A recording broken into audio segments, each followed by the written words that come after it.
संज्ञा में अगला भाग जातिवाचक संज्ञा। देखिए, जातिवाचक संज्ञा जो शब्द किसी जाति या समूह का बोध कराते हैं वे जातिवाचक संज्ञा के अंतर्गत आते हैं।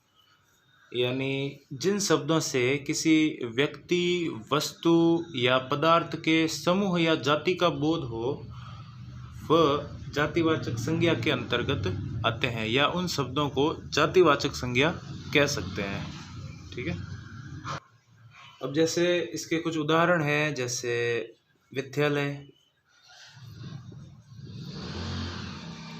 विद्यालयों के समूह को विद्यालय ही कहते हैं। ठीक है। किसी एक पर्टिकुलर विद्यालय का तो अलग से नाम हो सकता है, वो बन जाएगी व्यक्तिवाचक संज्ञा।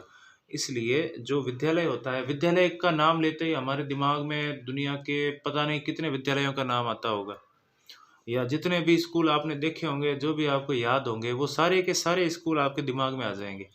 इसलिए ये एक नहीं होते, कई सारे का मतलब ये समूह होता है, इनका एक समूह होता है। और इसके अलावा देखिए, जैसे गाय, हर गाय को गाय ही कहते हैं, और अगर आप उस गाय को कुछ नाम दे दें, एक गाय विशेष को, किसी पर्टिकुलर गाय को अगर आप कोई नाम दे देते हैं तो वो व्यक्तिवाचक बन जाएगी, क्योंकि वो एक ही है, हम उसको उसके इंडिविजुअल तौर पर पहचानते हैं। लेकिन गाय शब्द लेने से या विद्यालय शब्द को बोलने से किसी एक विद्यालय या एक गाय की बात नहीं हो रही, ये गायों के समूह और विद्यालयों के समूह की बात हो रही है। उसी तरह मनुष्य, दुनिया के सारे मनुष्य मनुष्य ही कहलाते हैं, या कह सकते हैं भाई। अब यहाँ पर भाई जातिवाचक है, ऐसा नहीं कि आप अपने भाई को समझ लो मेरा तो एक ही भाई है, व्यक्तिवाचक हो गया, ऐसा नहीं है। दुनिया में हर किसी के भाई को भाई ही कहा जाता है। भाई के समूह को, मतलब ये समूह की ओर इशारा करता है। या कह सकते हैं शिक्षक, अगर शिक्षक का नाम लेकर पुकारेंगे तो वो व्यक्तिवाचक हो जाएगा, क्योंकि वो अकेला ही होगा। लेकिन शिक्षक के समूह की ओर इशारा करता है, इसलिए ये जातिवाचक है। इसके अलावा ज्वालामुखी,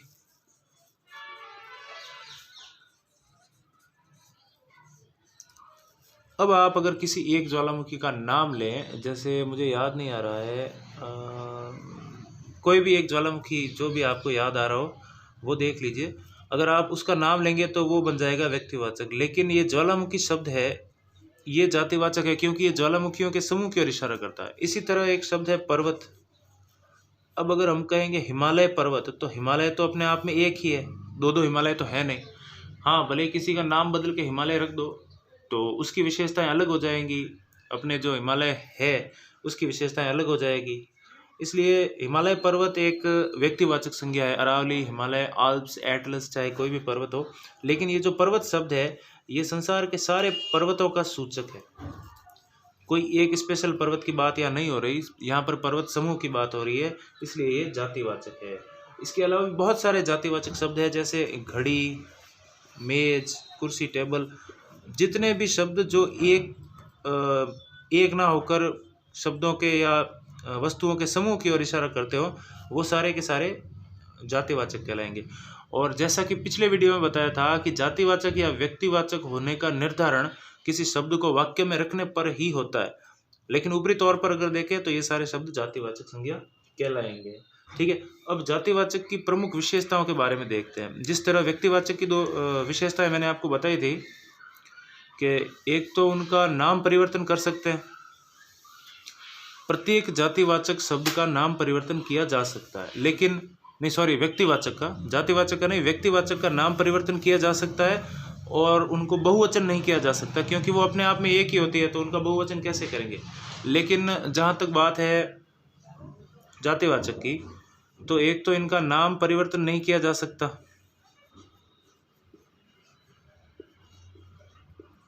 नाम परिवर्तन नहीं, और बहुवचन किया जा सकता है, क्योंकि एक नहीं होते, ये समूह होता है, बहुवचन किया जा सकता है।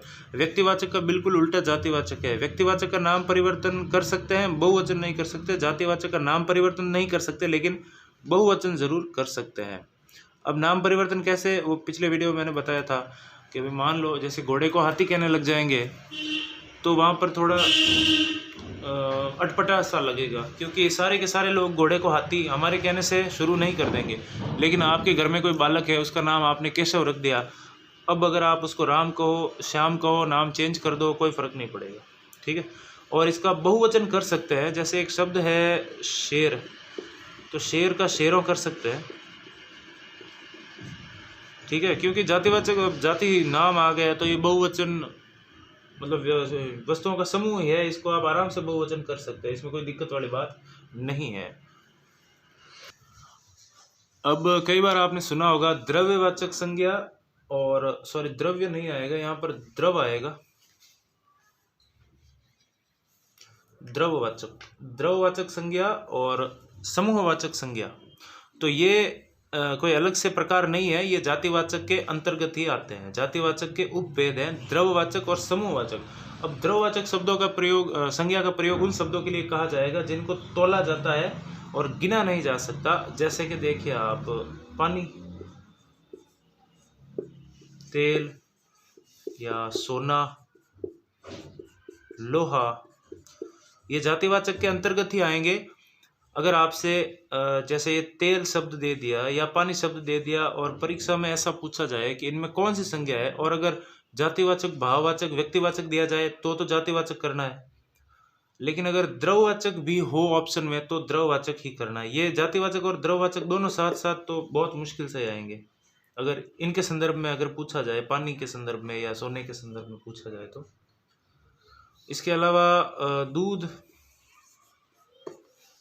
और क्या बताऊँ, सोना, चांदी, सब्जी। ठीक है। और जहाँ तक बात है समूहवाचक की, तो समूह यानी जो समूह है, जैसे कि दर्जन हो गया, परिवार हो गया, संघ हो गया, दर्जन। इस दर्जन में कौन सी संज्ञा, तो समूहवाचक संज्ञा, और आएगा जातिवाचक के अंतर्गत ही। ठीक है, पहले जातिवाचक है, जातिवाचक के अंदर समूहवाचक है। और टोली कहते हैं ना, बालकों की टोली, मस्तों की टोली। और जुलूस, ये भी समूह ही होता है। इसके अलावा विधानसभा, अब विधानसभा, लोकसभा, राज्यसभा, सारे के सारे विधानसभा,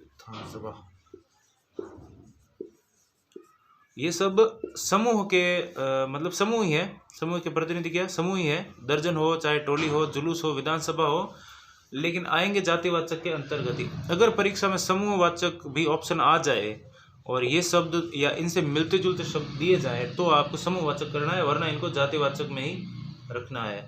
अब जैसे कि परिवार, कक्षा, संघ, ये खुद ये समूह शब्द।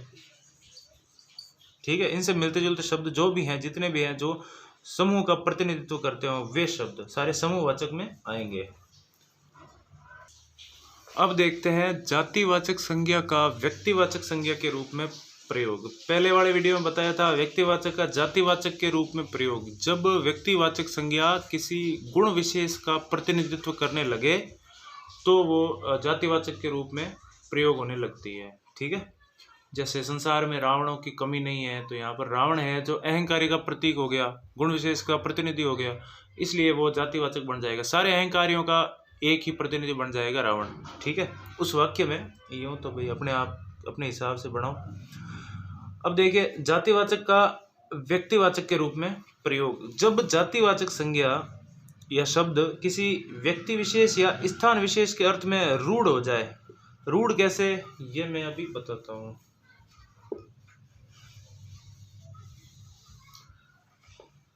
जैसे देखिए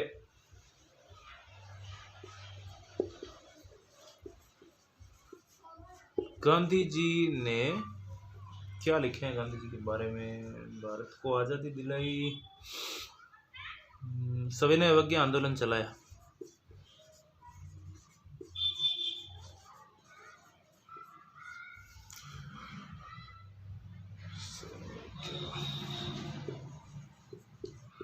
आंदोलन चलाया।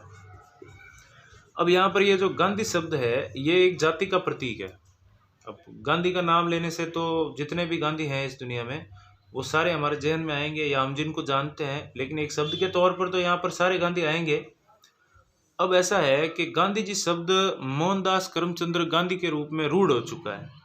जातिवाचक ये शब्द किसी व्यक्ति के रूप में रूढ़ हो चुका है। कौन से? मोहनदास करमचंद गांधी। यूं किसी और शब्द का नाम और जाति का नाम लेने पर सारी जात, उस जाति के सारे पुरुष जिनको हम जानते हो या जाति के जितने भी मनुष्य हम जानते हो वो हमारे दिमाग में आएंगे, लेकिन ये गांधी जी शब्द सुनते ही हमारे दिमाग में वही मोहनदास करमचंद गांधी आते हैं। इसलिए ये जातिवाचक शब्द होते हुए भी इस वाक्य में व्यक्तिवाचक के तौर पर प्रयुक्त हुआ है। अगर हम इसको बिना वाक्य में लिखे सिर्फ ऐसे लिखते गांधी, तो ये शब्द जातिवाचक कहा जा सकता था, लेकिन इस वाक्य में ये व्यक्तिवाचक बन गया है क्योंकि ये व्यक्ति का प्रतिनिधित्व कर रहा है। ठीक है, इसके अलावा देखिए, इसके अलावा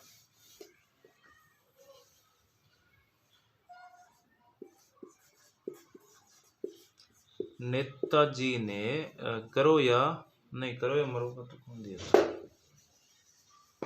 आजाद हिंद फौज का गठन किया।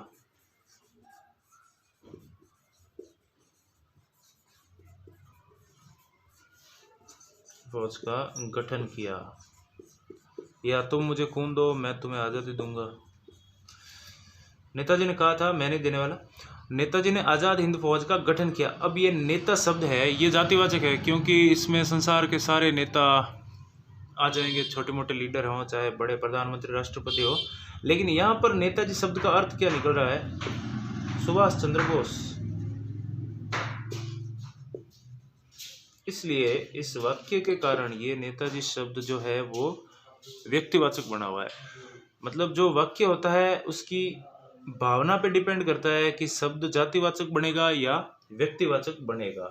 इसके अलावा देखिए,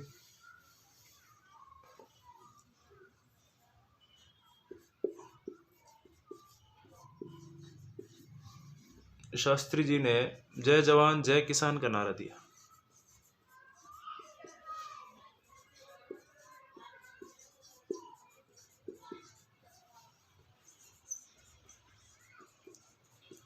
तो यहाँ पर जो शास्त्री शब्द है, अगर हम शास्त्री शब्द लिखते तो वो जातिवाचक होता, लेकिन यहाँ पर शास्त्री जी हमारे भारत के जो प्रधानमंत्री थे लाल बहादुर शास्त्री, उनके बारे में ये शास्त्री जी रूढ़ हो गया है। रूढ़ मतलब उनके लिए फिक्स हो गया है एक तरह से। शास्त्री जी कहते हैं दिमाग में वही आते हैं। नेहरू जी कहते हैं, वो अपने जो चाचा नेहरू थे भारत के पहले प्रधानमंत्री, वो आते हैं, पंडित जवाहरलाल नेहरू। नेताजी कहते हैं सुभाष चंद्र बोस हमारे दिमाग में आते हैं, और गांधी जी कहते हैं मोहनदास करमचंद गांधी। तो ये कुछ शब्द होते हैं जो व्यक्तियों के लिए रूढ़ हो चुके हो, इसलिए इनको जब वाक्य में प्रयोग करते हैं तो ये व्यक्तिवाचक के तौर पर प्रयुक्त हो जाते हैं। अब जैसे तेंदुलकर ने मैच जिताया, तेंदुलकर तो कई सारे होंगे, लेकिन हमारे दिमाग में आता है सचिन तेंदुलकर। मौर्य ने हेलेना से विवाह किया, तो मौर्य तो चंद्रगुप्त मौर्य का पिता भी मौर्य रहा होगा, पुत्र भी मौर्य था, लेकिन हमारे दिमाग में आएगा चंद्रगुप्त मौर्य। ठीक है, तो इस तरह से जातिवाचक संज्ञा का व्यक्तिवाचक के रूप में प्रयोग होता है। और अब जातिवाचक संज्ञा में इतना ठीक है, अगले वीडियो में पढ़ेंगे भाववाचक संज्ञा के बारे में। तब तक के लिए नमस्कार।